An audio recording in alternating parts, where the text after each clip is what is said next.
Okay. Hey everyone, it's me, Mr. Whaleman90. Just bringing you some free-to-play decks today. We have 5 of them in total. It's gonna go from very free to not so free, more or less. Not in really any order. I'll talk about it more when we get into the deck profiles themselves. But I used 2 of these actually to get to the rank I'm in right now, which is Plat 1. More or less. I did update eventually when I did start really spending gems, but it is very doable with no money spent, because I actually didn't spend money until after I made it to Plat 1, because I just wanted to keep making more decks. So yeah, let's get into it. Okay, so the first deck I have here is actually Phantom Knights.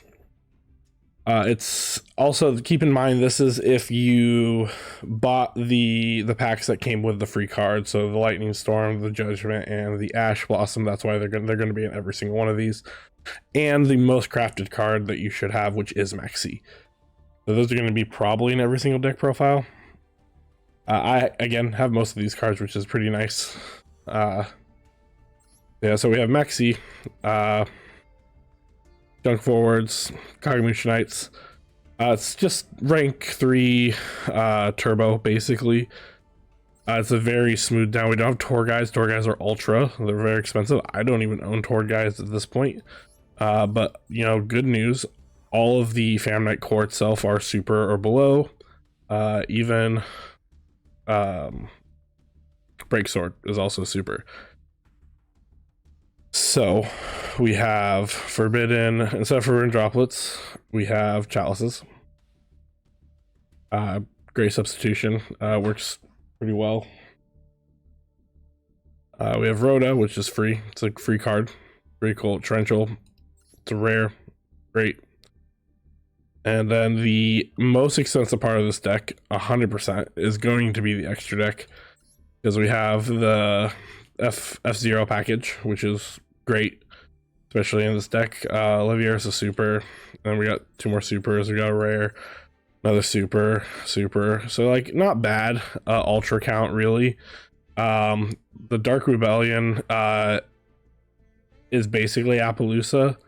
It makes 3 monster negates. You make it with Raider's Knight. You could go just the Appaloosa route if you like. Either or. I think everyone should own a Zeus also, so this is kind of going to be in a lot of profiles today as well. Link Spider is also free.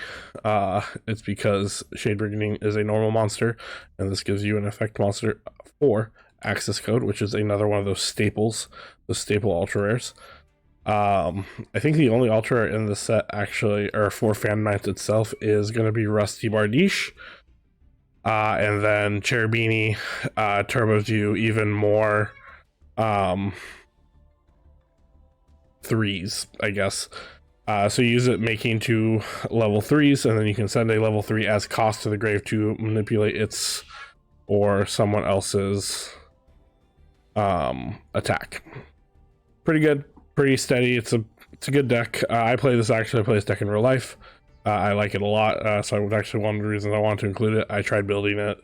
That's one of the first decks I tried to build, but it ended up falling off eventually because there was just better builds out there, better decks out there for what I wanted to get done. Okay, so let's move on to the next deck. Okay, so this is the second deck I have for you. It's Shadal's, actually. So it's a pretty... This is the one that's kind of like a little... there's a lot of ultra rares, but I feel like it will last longer, because then it can also evolve into Shadal Dogmatica, Shadal Dogmatica Invoked. Like, there's more steps later on as the deck can evolve, which is always good. So if this is something that you want to look forward to in the future, after you get further in your ranked or your solo mode to get more gems, I think it is 100% able to be a free deck, no problem. So I guess we have 3 Maxis. A lot of these are also rares and normals, so it's a very easy to obtain. So yeah, so 3 Maxis, 2 Falcos, Ash Blossom. You should have at least 1. I put 2, I believe, in most of these, just because, you know, it's super easy ultra to craft. On Armageddonites and Greffer are in here instead of Mathematician, because Mathematician is an ultra rare. So that's another, same thing with the tour guide. Like, it'd be better to have those, but if you're, again, trying to be as free to play as possible. Then we got Squamata. Squamata's a normal. It's also one of the best cards on the deck. Dragon is a rare. And then we have the Clown package, which is Damage Juggler, Hat Tricker, and Trick Clown. They're your lights and your 1 earth to help make some of your fusion monsters. They have great synergy with Shadalls in general. It's good. It's good stuff. And then we have Aerial for your water target, and then Beast for your draw power. And then for your spells, we have Shadal Fusion, one of the best fusion cards in the game. Then we have 2 Paw Desires. I was gonna do 3, but I didn't know what to take out. If you're comfortable with running it over a 40 card deck, I would definitely suggest 3. Good news, in this game, all pot cards are super rare. So they're, again, very affordable. I got the 1 Lightning Storm. You could take that out for the Paw Desires if you'd like. Super Poly. It's one of our first ultra rares in the main deck. Actually, I think it's the only ultra rare in the main deck besides the staples. But it's too good not to play, in my opinion, because of the attributes you have available in your extra deck. It's just a good card. I think it's something you spring for. Again, we have Chalice, droplets 100% better. Chalice still really good. Imperm also really good, but also an ultra. We have our Shadal Fusion, which is a quick play fusion, not as good as Shadal Fusion, but still pretty good. Shadal Core, you can make it any attribute. It's dope. And then Schism, you can bash stuff from graveyard to summon your fusion monsters. Then your extra deck, this is where the ultras come from. This is probably the most ultras in this entire thing. So we have Mud Dragon. It's a super poly target. It's 2 monsters with same attribute but different types. We have Double Winda. It's going to be your win con for most of your games. Both players can only special summon once per turn. Wendigo is not great. It's really only in here because it's a win target and Super Poly is there. I would replace, probably one of the first cards I replaced. Al Capone, great card. Summons, negates something, goes to grade, searches a Shadal card. Fantastic. Again, Grista is there just for a Super Poly target. And then Construct, again, one of your main staple cards. It takes a light and a Shadal. That's why the clowns are in there. And then when it's summoned, it dumps 1. It destroys special summon monsters during battle. Yeah. Then we have Fusion Dragon, Starving Venom Fusion Dragon. It takes 2 darks, so if you're playing on the ladder or anything, go against Phantom Knights, anything that's a dark deck, or even the mirror match, you can just Super Poly their field away. It's pretty neat. Anointilus, again, water. It's a Super Poly target. Shiganaga, you can actually make that with just your deck, literally just because of him, because he's the only earth. If you had Mathematician, it'd be a lot better. But again, those ultra rares are already going to kill us a little bit. We only have 3 links. Again, you'd probably play more like maybe Access Code, Anaconda, some other ultras, basically. So we have Gravity Controller. It gets your Shadalls out of the main, or out of the extra monster zone, triggers their graveyard effects. It's pretty cool. Phoenix, back removal, just there because of it. Then Cross Sheep. Cross Sheep's a really cool card. Actually, I was really excited to know that it was a rare, because it has different effects for when you summon different things to its arrows. You're going to use the Fusion one mostly, of course, because Fusion deck, which is you special summon 1 level 4 or lower monsters from the graveyard, which you have a lot of them. It's pretty neat. All in all, I think this deck probably has the most potential going forward. Because of the different versions of this deck you can play. So if you're willing to put the time in, you're willing to edit it slowly but surely, I think this is great. It's a very mid-range deck. It's very good. It can OTK, it can stall. I like this deck a lot in general. If I didn't spend so many crafting points on other things, I probably would have built it already, but it is far out of my reach as of right now until they give us more free ones, because I just don't want to spend that much money on this game, because you don't have to, which is neat. Okay, let's move on to the next deck. The next deck we have here is Brigade Zoo.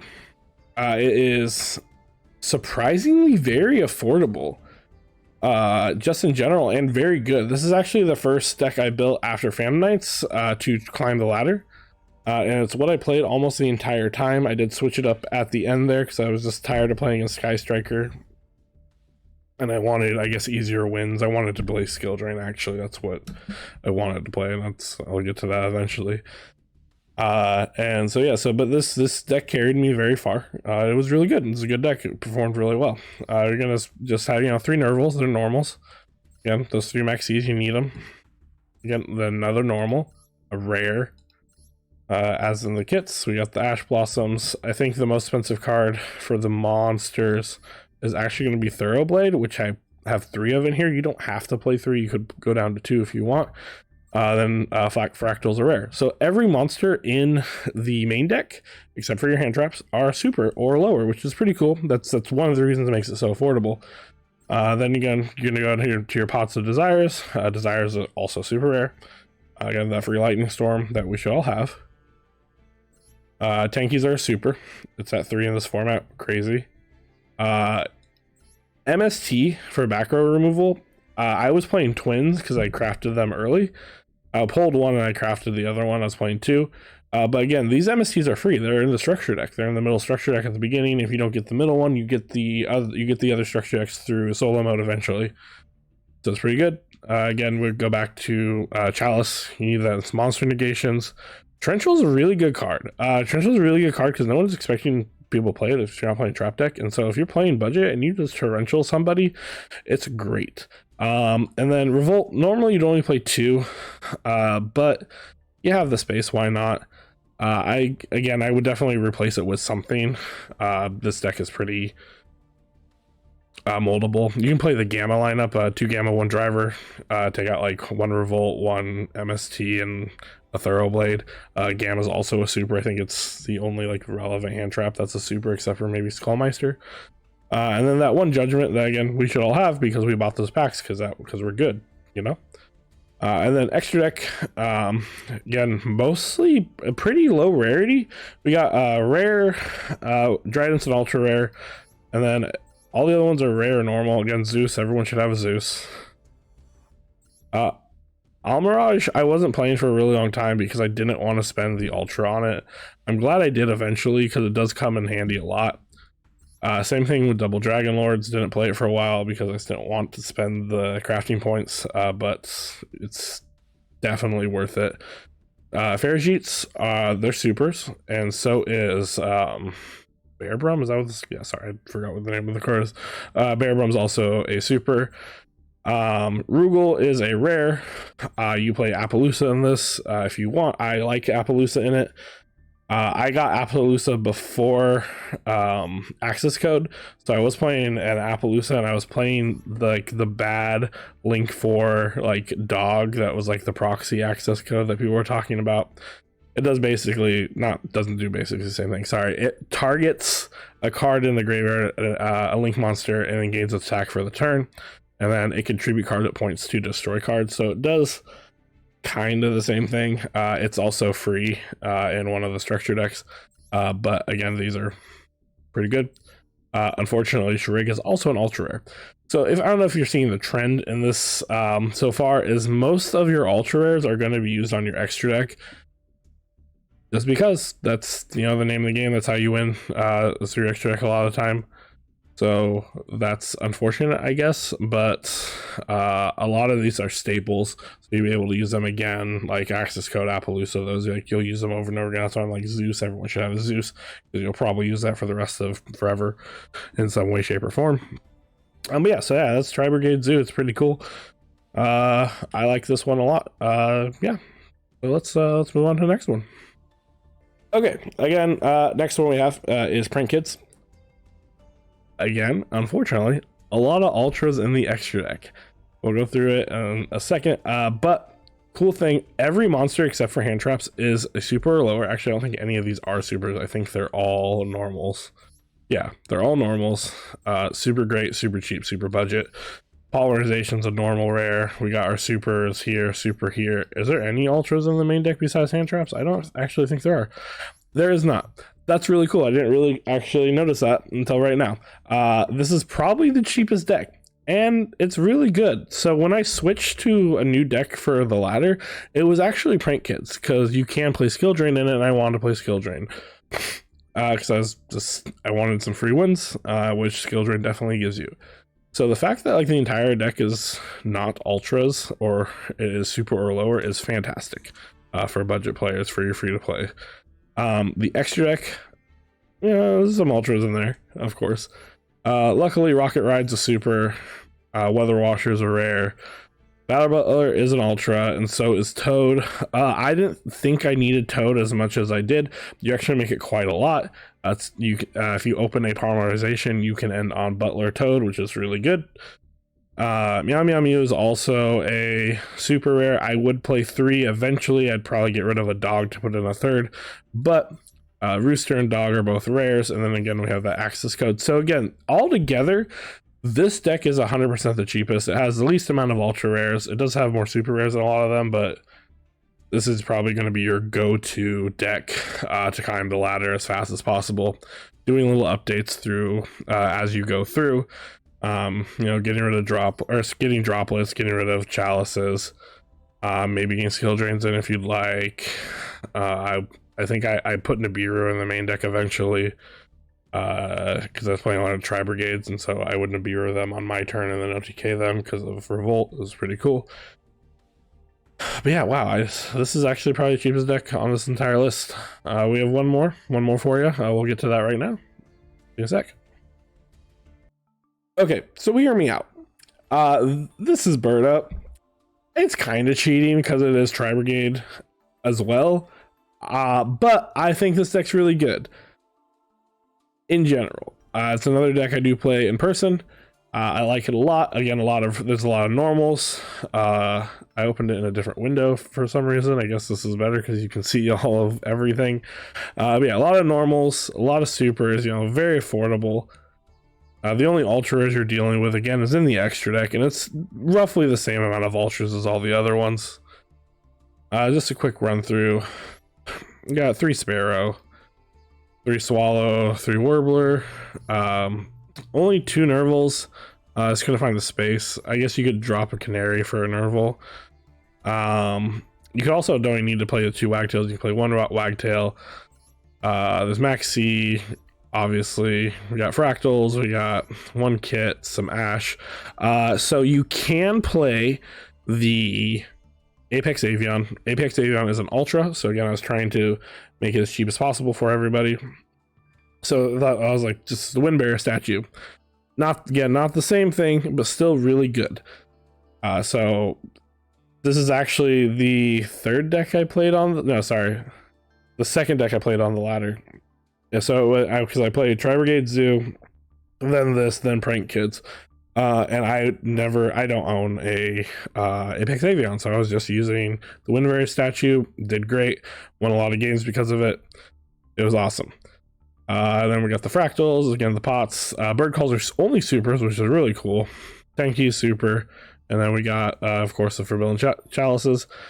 Extra deck very similar to Tri Brigade Zoo, except for the Zoo cards. We're playing the Utopia Draco package, which are those 2. We're playing all the Lyralist cards, and then everything else is the same. Instead of the double Shurig, we're playing a Smorg Bird Sovereignty. It's great deck. No complaints, love it. Yeah. So those are my 5 free-to-play decks that I would suggest anyone to make, especially with the gross amount of free gems we get at the beginning. As long as you're buying your secret packs and budgeting correctly, you should be able to build any of these decks plus more, or build any of these decks full power. No problem, really. Again, I have not spent that much money on this game. I've probably spent more than I want, but it's surprisingly affordable compared to anything else Yu-Gi-Oh! Or Konami has put out. I have very high hopes for this game to last for a long time, and yeah, I'll be here as long as it is. If you found any of this information useful today, please go ahead and like, comment, subscribe to the channel. I try to stream here on YouTube and on Twitch at least every day, at least once or twice a week if possible. I do work a full-time job, so it is a little difficult. All my links will be in the description below. Yeah, I hope you're enjoying this game as much as I am, and I hope that you will stick around for the content I have coming. Yeah, well, once again, please, if you like it, subscribe. I have more to come. There's always going to be more content to come. This game is what I was waiting for before I really started streaming and actually using this YouTube channel, because I love Yu-Gi-Oh! I do. I've played it forever. I'm a judge. I work at a local card shop. This is my dream, I guess, to make content or make a living with this game, because I could talk about it forever. Like, I feel like I'm rambling right now, so I'm actually going to end that. Have a good night. Hopefully I'll see you later. Bye. I can feel how I'm changing.